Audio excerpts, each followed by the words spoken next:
Saudari-saudara yang terkasih dalam Tuhan Yesus Kristus, tiap kali ketika kita hendak mengirimkan sebuah barang pecah belah, kita perlu untuk menempelkan sebuah tulisan. Awas, jangan dibanting. Supaya apa?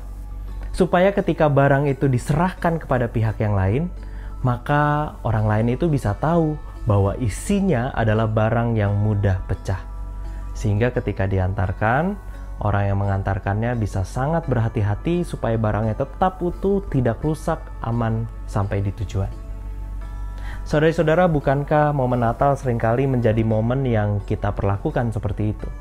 Seperti layaknya barang pecah belah yang harus dijaga begitu hati-hati supaya momen Natal itu tetap berkesan, tetap menjadi momen yang menyenangkan untuk diingat, dan hari Natal menjadi hari yang paling indah selama setahun. Tidak salah memang, tetapi bukankah seringkali ini menjadi masalah buat kita? Hari-hari menjelang Natal menjadi hari yang sangat sensitif buat kita. Kita terus-menerus berusaha untuk menjadikan Natal kita tetap ideal. Semua rencana kita pastikan harus berjalan lancar, tidak ada masalah yang timbul, tidak boleh ada yang mengganggu. Yang mengganggu langsung habis dengan ocehan kita. Tapi pertanyaannya, apakah Natal yang seperti itu yang sungguh kita inginkan? Apakah Natal yang seperti itu yang seharusnya terjadi? Dan hari ini kita mau merenungkan apa yang dialami oleh Maria, Ibu Yesus, 2000 tahun yang lalu. Menjelang hadirnya Natal pertama, Maria mengalami begitu banyak hal yang tidak ideal. Ia harus berhadapan dengan fakta bahwa Yusuf hendak menceraikannya diam-diam. Ia harus menanggung sakit mengandung dan melahirkan bahkan sejak sebelum ia bersuami. Ia harus menempuh perjalanan jauh yang sangat melelahkan dengan perut yang semakin membesar. Dan ketika tiba saatnya melahirkan, ia harus melahirkan di kandang yang tentu sangat jauh dari kata ideal. Apakah kemudian Maria menyerah? Apakah kemudian Maria kecewa karena Natalnya menjadi kacau balau, tidak sesuai dengan yang ia pikirkan? Tentu tidak. Ia menjalaninya dengan setia. Dan Natal pertama menjadi betul-betul bermakna karena ketabahan dan kesetiaan Maria. Mengapa Maria bisa tetap seperti itu? Membiarkan Natalnya seperti kacau berantakan, tapi tetap bermakna. Nah, saya ajak kita melihat Alkitab kita di Lukas 1 ayatnya yang ke-38. Di sana tertulis demikian. Kata Maria, "Sesungguhnya aku ini adalah hamba Tuhan, jadilah padaku menurut perkataanmu itu." Lalu malaikat itu meninggalkan dia. Jadi kita menemukan bahwa sejak awal Maria sangat tegas mengatakan bahwa aku ini adalah hamba Tuhan, jadilah padaku menurut perkataanmu itu. Dan dalam sebaris kalimat singkat ini terungkap dua hal yang sangat jelas terlihat, yaitu kerelaan dan ungkapan syukur. Maria seakan hendak mensyukuri panggilannya sebagai hamba Tuhan, lalu kemudian ia lengkapi syukurnya dengan kerelaan.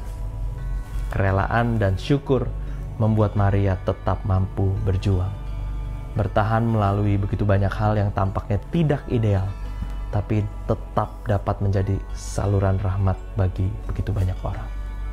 Nah, kalau begitu, adakah kita ketika sesaat lagi kita merayakan Natal, kita punya dua hal ini di dalam hati kita, yaitu kerelaan dan syukur?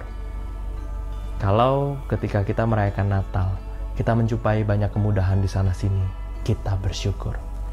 Tetapi kalau ada sedikit kesulitan yang dirasakan, kita tetap bersyukur.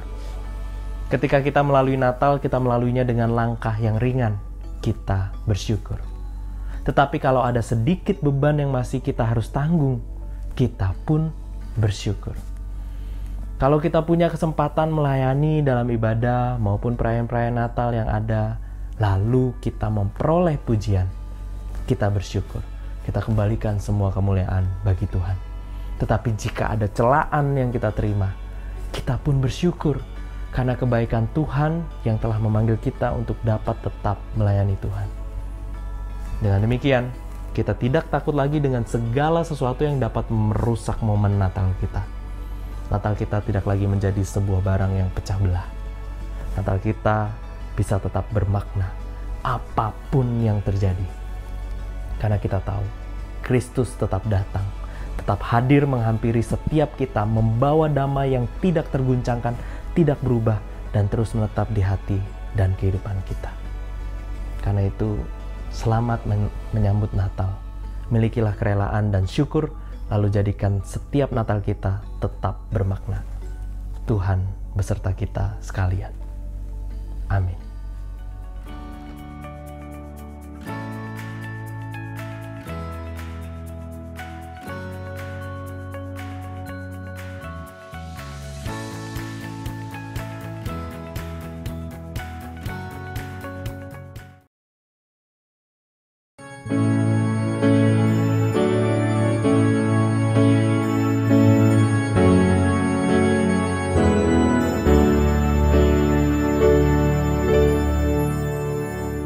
Kristus Raja semesta, Kristus Surya kebenaran,